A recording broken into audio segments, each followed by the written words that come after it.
Hi மக்களே, good evening everybody. Welcome to Indrasena styles channel. இன்னைக்கு என்ன வீடியோவில் பார்க்க போறீங்கன்னா, ஆக்சுவலி இந்த திவாகர் அடிப்பு அரக்கன் டாக்டர் டி திவாகர் அவர்களை பத்தி தான் இன்னைக்கு பேச போகிறேன். என்ன தெரியுமா, பார்த்தேங்க, அவரோட ரீல்ஸ் பார்த்தேன், அவரோட வீடியோஸ் பார்த்தேன். கொடூரமா இருக்கு. ஏன் சார், உங்களுக்கு நடிக்க வரலன்னா நடிப்பை விட்டுருங்க தயவு செஞ்சு. சிவாஜி மாதிரி வரும், அப்படி பண்ணுவேன். எப்படி சிவாஜி மாதிரி? சிவாஜி எங்க, நீங்க எங்க சார்? அப்புறம் எப்படி எப்படி சிம்பு மாதிரி நான் வந்து ஸ்டெப்பு போடுவேன். எப்படி எப்படி அந்த மன்மதன் வரல என்ன செய்மைதிலேயே இப்படி ஸ்டெப்பு போடுவீங்களா? அந்த ஸ்டெப்பு போடும்போது கவனிச்சேன் நான் அத. என்ன ஸ்டெப் இது? வாய் இப்படி ஒரு மாதிரி இது பண்ணிட்டு, பயத்தை ஒரு மாதிரி போனிக்கிட்டு தள்ளிக்கிட்டு புள்ளத்தாச்சு. நீ ஆடுறியோ இல்லையா, உன் வயிறு தான் ஆடுது. இல்ல உன் வயிறு தான் ஆடுது. ஆமா, என்ன தைரியம் சார் உங்களுக்குலாம்? நீங்க உங்க ரேஞ்ச் என்னவோ அந்த ரேஞ்சுக்கு ஏத்த மாதிரி நீங்க பேசணும். ஒரு பேட்டியில நீங்க வந்து கலாட்டா சேனலா கிங் சேனலான்னு எனக்கு தெரியல, அந்த சேனல்ல நான் பாக்குறேன். அந்த சேனல்ல என்னன்னா, ஜிபி சார வந்து நான் வந்து சேலத்துல பார்த்தேன், 2 பேரும் செல்ஃபி எல்லாம் எடுத்துக்கிட்டோம். நீங்க எடுத்துக்கிட்டீங்கன்னா அவர் எடுத்துக்கிட்டீங்கன்னா அது எனக்கு தெரியாது, ஆனா அந்த பேட்டியில சொன்னது. அப்ப செல்ஃபி எடுக்கும் போது உங்களுக்கு வந்து ஜாதி எங்க போச்சு? அப்ப உங்களுக்கு தெரியலையா கண்ணுக்கு? பேட்டியில என்ன வேணாலும் பேசலாம், நீ எல்லாம் வாய விடுவியா நீ? எங்க ஜாதி எங்க, உங்க ஜாதி எங்க? பத்தா ஜாதிய பத்தி நீ பேசுனன்னு வையேன், வாயை கிழிச்சு விட்டுருவேன்.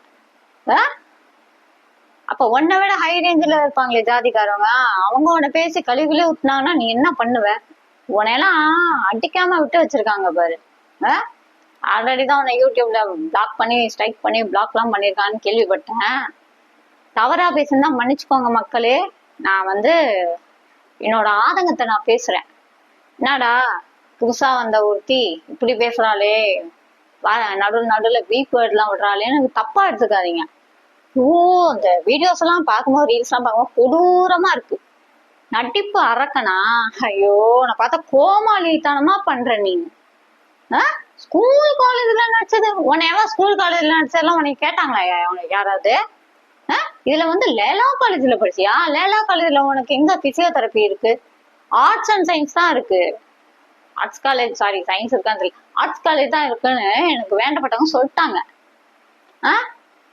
அவனை அந்த லேலா காலேஜ் காதுல விழுந்துச்சுன்னா அவன் கேஸ் போட்டான்னா அவன் நிலைமை என்னன்னு தெரியுமா? முதோ வாய் இருந்தா நீ வந்து வண்டி வண்டியா வந்து புகை விடுவியா நீ? உட்காந்துருக்கோம் தமிழ்நாட்டுல எல்லாம் உட்காந்துருக்கோம்லாம் கேனான்னு நினைச்சிட்டியா நீ? மதுரையில ஒரு ஹாஸ்பிட்டல் ஏதோ கிளினிக் வச்சிருக்கேன், அதை திறந்து உன்னால கிளினிக் நடத்த முடியுதா? உருப்படியா? அப்புறம் எப்படி எப்படி ஆனாவனா அந்த வாட்டர் மெலன் எடுத்து எப்படி இப்படி எடுத்து நீங்க வந்து இப்படி இப்படி, யோ சூர்யா எங்க, நீ எங்கயா?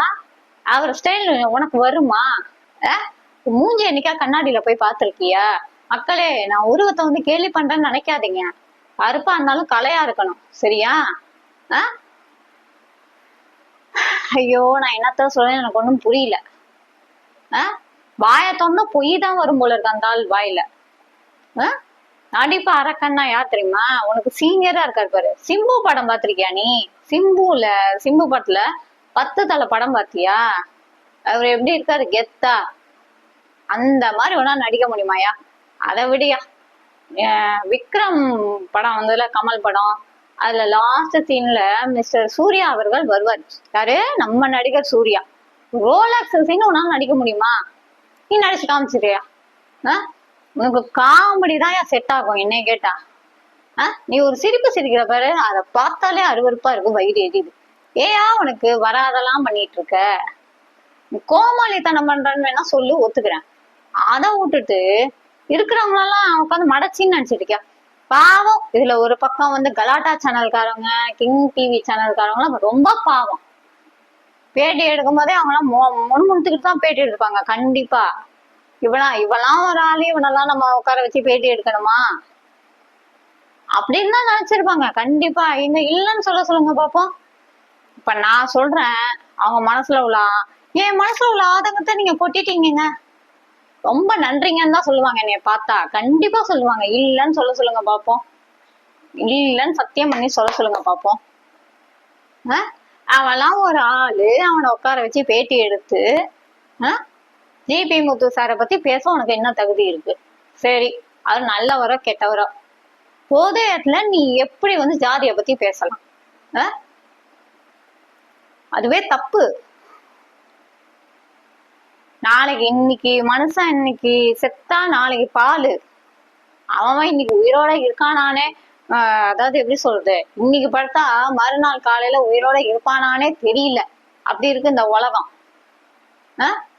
இப்பெல்லாம் வந்து 40 கடந்து தாண்டறதுக்குள்ளேயே ஒரு போராட்டமா இருக்கு எல்லாத்துக்கும்.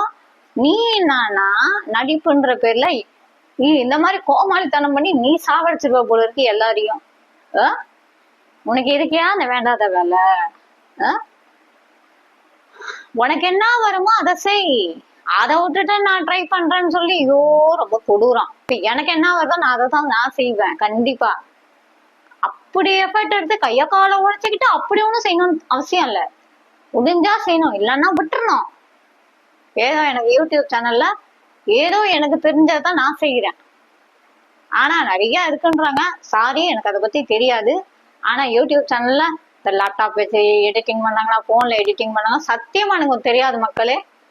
நான் வந்து ஒரு சில டைம் தான் எடிட்டிங் பண்ணுவேன். நான் எல்லா டைமும் எடிட்டிங் தான் பண்ண மாட்டேன். எனக்கு பேசிக்கா எனக்கு அதை பத்தி தெரியாது. நான் அந்த அளவு எப்படி சொல்றது, இந்த மாதிரி விஷயத்துல நான் போன் நோண்ட மாட்டேன். சோ இதுக்கு அதுக்கு வேற டயத்தை வேஸ்ட் பண்ணிக்கிட்டு எப்படி சொல்றது, இந்த வீடியோ வச்சுட்டு இந்த பக்கம் ஒரு போட்டோ வச்சுட்டு அப்புறம் வந்து என்ன சொல்றது ஒரு போஸ்ட் மாதிரி போடுவாங்க. அதெல்லாம் சத்தியமா எனக்கு போட தெரியாது. ஏதோ படிச்சிருக்கேன், எழுத படிக்க தெரியும். ஓகே, கடவுள் எனக்கு அந்த அளவுக்கு ஞானத்தை கொடுத்துருக்காரு. இந்த ஒருவேளை நான் இந்த காலத்து ஆளா இருந்தா தெரிஞ்சிருக்கலாம் மேபி. ஸோ எனக்கு அதுக்கெல்லாம் மெனக்கிட்ட டைம் இல்லை. இன்னொரு விஷயம் தெரியுமா, எங்க அம்மாவோட பர்த் பிளேஸ் வந்து மும்பை தான், சரிங்களா? ஆனா வந்து எங்க அம்மா செட்டில் ஆனது சென்னை. அந்த கதையை பேசப்போ ஏங்க இந்த கதையை பேசுறீங்கன்னு நினைக்காதீங்க. எனக்கும் தான் மாடலிங் பண்ணணும்னு ஆசை இருக்கு.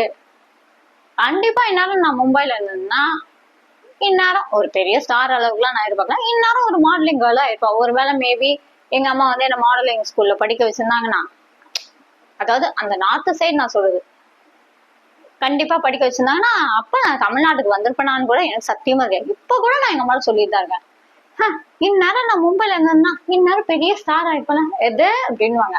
ஸ்டார் ரேஞ்சில் இல்ல மம்மி, ஒரு மாடலிங் எட்டு அந்த தொடப்பக்கட்டையா அப்படின்வாங்க. எனக்கும் தான் ஆசை இருக்கு, அதுக்கு என்ன பண்ண முடியும்? ஆசை யாரை விட்டுச்சு?